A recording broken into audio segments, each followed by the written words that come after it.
एक शीर्ष अमेरिकी जनरल के अनुसार चीन अमेरिका पर एक आश्चर्यजनक परमाणु हमला कर सकता है। एनबीए स्टार एनएस कनेटर ने चीन की लाल रेखा को पार किया और सबसे बुरी बात जो आप पूरे सप्ताह सुनेंगे। Headlines.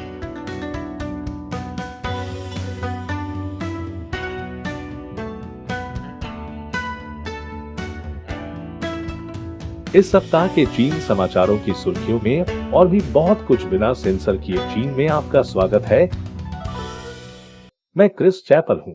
इस हफ्ते की चीन की खबरें सुर्खियों में हैं कि आप हमारी नई चीन बिना सेंसर वाली टी शर्ट पहनकर देखने का आनंद ले सकते हैं, या चाइना अनसेंसर्ड मग से पीते समय, और वे चीन में नहीं बने हैं। अधिक जानकारी के लिए पर जाएं। गर्मियों में चीन ने एक हाइपरसोनिक हथियार का परीक्षण किया। इसे चीनी सेना के लिए एक सफलता माना जा रहा था, और यह कुछ ऐसा था जिसे पेंटागन ने नहीं सोचा था कि चीन ऐसा कर सकता है। और अब शीर्ष अमेरिकी general John Hyten, Joint Chiefs of Staff corner box के वाइस चेयरमैन, इस सफलता की चेतावनी दे रहे हैं। इसका मतलब यह हो सकता है कि चीन अमेरिका के खिलाफ एक आश्चर्यजनक परमाणु हमला करने में सक्षम है। वह सीबीएस पर दिए गए एक विशेष साक्षात्कार के अनुसार है। एक पूर्वानुमानित चाप में यात्रा करने वाली बैलिस्टिक मिसाइल के विपरीत एक हाइपरसोनिक हथियार पृथ्वी के बहुत करीब युद्धाभ्यास करता है, जिससे रडार को देखना कठिन हो जाता है। सैकड़ों नए मिसाइल साइलों के साथ संयुक्त रूप से चीन निर्माण कर रहा है। हाइटन का मानना है कि चीनी अमेरिका पर एक आश्चर्यजनक परमाणु हमला करने की क्षमता विकसित कर रहे हैं। वे इस सारी क्षमता का निर्माण क्यों कर रहे हैं? वे पहले उपयोग के हथियार की तरह दिखते हैं। ये हथियार मेरे जैसे दिखते हैं। पिछले महीने हाइटेन ने चीन की सैन्य प्रगति को आश्चर्यजनक कहा, और उन्होंने चेतावनी दी कि चीन अमेरिकी सेना से भी आगे निकल सकता है।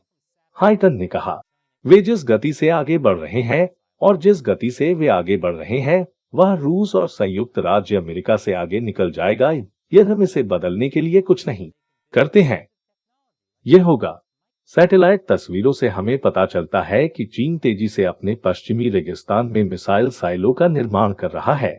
यही कारण है कि यह सुनकर हमेशा बहुत अच्छा लगता है कि अमेरिकी कंपनियां चीन को पैसा दे रही है ताकि वे उन्नत माइक्रोचिप्स जैसी संवेदनशील तकनीक का निर्माण कर सकें, जिसका इस्तेमाल हमारे खिलाफ किया जा सकता है। यह ऐसा है जैसे सिलिकॉन वैली अमेरिका की पीठ पर एक विशाल न्यूक्लियर चिन्ह लगा रही है। लेकिन निश्चित रूप से कुछ भी गलत नहीं होगा, क्योंकि इस हफ्ते की शुरुआत में राष्ट्रपति बिडेन और चीनी नेता शी जिनपिंग के बीच एक आभासी शिखर बैठक हुई थी। मैं आपको बताता हूं कि इस त्वरित व्यावसायिक विराम के बाद क्या हुआ। वापसी पर स्वागत है। राष्ट्रपति बिडेन और चीनी नेता शी जिनपिंग ने इस सप्ताह लगभग 4 घंटे की आभासी शिखर बैठक की, और यह देखते हुए कि कैसे चीन ने दशकों से संयुक्त राज्य अमेरिका पर खुले तौर पर युद्ध की घोषणा की है, और अब वह अमेरिका पर एक आश्चर्यजनक परमाणु हमला करने में सक्षम हो सकता है। यह एक इच्छाधारी सोच हो सकती है। जैसा कि मैंने पहले कहा है, मुझे लगता है कि चीन और संयुक्त राज्य अमेरिका के नेताओं के रूप में यह हमारी जिम्मेदारी है कि यह सुनिश्चित करें कि हमारे देशों के बीच प्रतिस्पर्धा संघर्ष में नहीं है, चाहे वह इरादा हो या अनपेक्षित। बस सरल सीधी प्रतिस्पर्धा, और सिर्फ प्रतिस्पर्धा ही नहीं। बिडेन चीन के साथ रणनीतिक स्थिरता पर ध्यान केंद्रित करना चाहते हैं। इस बीच शी जिनपिंग ने सीधे बाइडेन को धमकी दी, लेकिन वार्ता चीनी राष्ट्रपति की कम से कम एक स्पष्ट चेतावनी के साथ समाप्त हुई कि जब ताइवान की बात आती है और किसी भी अमेरिकी हस्तक्षेप की बात आती है, तो यह आग से खेलने जैसा है। जो आग से खेलेगा वह जल जाएगा। अरे वाह, यह बहुत गंभीर लगता है। लेकिन यह सिर्फ बेवकूफ पत्रकार नहीं है जो अपनी रिपोर्टिंग के साथ चीनी कम्युनिस्ट पार्टी को परेशान कर रहे हैं। वाशिंगटन पोस्ट के अनुसार बाइडेन प्रशासन जल्द ही बीजिंग ओलंपिक के राजनयिक बहिष्कार की घोषणा करेगा। अभी ये स्पष्ट नहीं है कि उस बहिष्कार को कैसे अंजाम दिया जाएगा, लेकिन शायद चीन के अंदर जातीय अल्पसंख्यकों के रूप में क्रूरता से निष्पादित नहीं किया गया। सप्ताह एनबीए स्टार एनएस कैंटर ने किस बारे में बात की। ब्रेक के बाद और अधिक। वापसी पर स्वागत है। एनबीए स्टार एनएस कैंटर ने चीन की रेड लाइन पार कर ली है, जिस चीज के बारे में सीसीपी बिल्कुल नहीं चाहती कि लोग बात करें। अंतरात्मा के कैदियों से जबरन अंक कटाई, जैसे लोगों को उनके अंगों के लिए मारना, विशेष रूप से फालुन गोंग अभ्यासी और विगर। अब पिछले हफ्ते मैंने बात की कि कैसे कंटर ने CNN साक्षात्कार में अंग कटाई का उल्लेख किया, लेकिन अब कनेटर अपने जूतों में डालकर और भी आगे निकल गए हैं। वह खूनी स्टाइलिश है। उन्होंने ये भी ट्वीट किया, चीनी सरकार जबरन अंग कटाई में लगी हुई है। जाति और धार्मिक समूह, तिब्बती मृत्यु शिविरों में विगर, ईसाई, फालुन गोंग सभी लक्षित हैं। इतना ही नहीं, कनेटर ने राष्ट्रपति बिडेन पर ट्वीट किया, बुलियों के साथ खेल खेलना बंद करो और जो तुमने दुनिया से वादा किया था वह करो। मानवाधिकारों को प्राथमिकता दें। और बाइडेन की चीन के साथ रणनीतिक स्थिरता की तस्वीरें पीछे से पोस्ट करते हुए जब वे उपराष्ट्रपति थे। कैंटर चीनी कम्युनिस्ट पार्टी को बाहर करने की रिकॉर्ड स्ट्रीक पर रहा है। यहां तक कि ताइवान देश भी एक मुक्त ताइवान के मुखर समर्थन के लिए कैंटर को धन्यवाद दे रहा है। यह देखना आश्चर्यजनक है कि कैंटर चीनी कम्युनिस्ट पार्टी पर इतना कड़ा प्रहार करता है, खासकर जब से एनबीए हांगकांग के विरोध के मद्देनजर चीनी दबाव के आगे झुक गया। मेरा मतलब है, एनबीए के पास चीन में अरबों की लाइन है और कनेटर सिर्फ अंग कटाई की बात करता रहता है। वैसे कैंटर के कोच का कहना है कि मूल रूप से इस पूरे सीजन में उन्हें बेंच पर रखने का कारण बास्केटबॉल पर आधारित है और उनका चीनी सरकार के खिलाफ उनके रुख से कोई लेना देना नहीं है। यही वजह है कि कनेटर ने इस वीडियो को इस संदेश के साथ ट्वीट किया, मुझे कोर्ट तक सीमित रखो, मैं तुम्हें कोर्ट से बेनकाब कर दूंगा। आपको याद होगा कि कुछ हफ्ते पहले मैंने आपको चीनी टेनिस स्टार पेंग शुआई के बारे में बताया था, जिन्होंने चीन के सबसे शक्तिशाली पुरुषों में से एक पर यौन उत्पीड़न का आरोप लगाया था। खैर, वह अब गायब है। इस हफ्ते महिला टेनिस संघ WTA ने एक बयान जारी कर पेंग के आरोपों की जांच की मांग की और टेनिस स्टार नाओमी ओसाका ने पेंग शुआई के हैशटैग के साथ पेंग के लिए अपना समर्थन ट्वीट किया।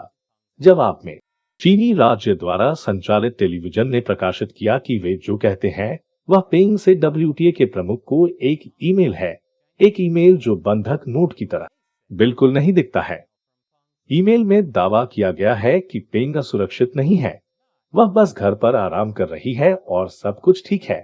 साथ ही ईमेल में किसी एक शब्द के बीच में एक कर्सर होता है, लगभग ऐसा ही जैसे कि उस व्यक्ति ने जिसने उस स्क्रीनशॉट को लिया था ईमेल लिखा था। लेकिन मुझे यकीन है कि ऐसा नहीं है, सब कुछ ठीक है।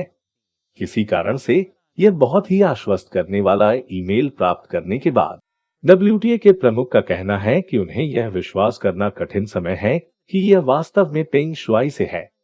मुझे आश्चर्य है क्योंकि और शायद इस बिंदु तक आप इस निष्कर्ष पर पहुंचे हैं कि चीनी कम्युनिस्ट पार्टी मानवता के एक टुकड़े के बिना एक घृणित क्रूर सत्तावादी शासन है। मेरा मतलब है, वे लोगों को मारते हैं ताकि वे अपने अंग बेच सके। एक मामले में सुश्रीपू नाम के कुत्ते के मालिक ने अपने घर के सुरक्षा कैमरे के माध्यम से देखा, क्योंकि खतरनाक सूट पहने लोग उसके घर में घुस गए और उसके पालतू कोर्गी को लोहे की छड़ से पीट पीट कर मार डाला, जबकि वह एक संगरोध सुविधा में थी। उज्ज्वल पक्ष में उसने कोविड के लिए नकारात्मक परीक्षण किया और चीजों को बदतर बनाने के लिए इस कोर्गी का मालिक अपने घर के सुरक्षा कैमरों को देख रहा था और लोगों से अपने कुत्ते को पीटना बंद करने के लिए भीख मांग रहा था। वे नहीं रुके। उसने चीनी इंटरनेट पर गृह सुरक्षा वीडियो साझा किया और यह वायरल हो गया। मैं इसे आपको नहीं दिखाऊंगा क्योंकि चलो, हमें इसे देखने की जरूरत नहीं है। बाद में उसने स्थानीय अधिकारियों और अपने नियोक्ता के दबाव के बाद वीडियो को हटा लिया। समस्या यह है कि कम्युनिस्ट पार्टी एक पागल शून्य कोविड नीति को आगे बढ़ा रही है। स्थानीय अधिकारी जो कोविड की संख्या को कम रखने में विफल रहते हैं, उन्हें बड़ी परेशानी होगी। जिस तरह से आप वापस नहीं आते हैं, इसलिए दहशत में वे चरम उपायों का सहारा लेते हैं। मिस पू का मामला अकेला नहीं है। उत्तरी शहर हार्बिन में एक महिला ने बताया कि सितंबर में उसकी 3 बिल्लियों को मार दिया गया था जब वह संगरोध पूरा कर रही थी। चेंगडू और वूशी शहरों में अधिकारियों ने इसी तरह निजी घरों में प्रवेश किया है, जबकि उनके मालिक संगरोध में है और उनकी बिल्लियों को मार डाला है।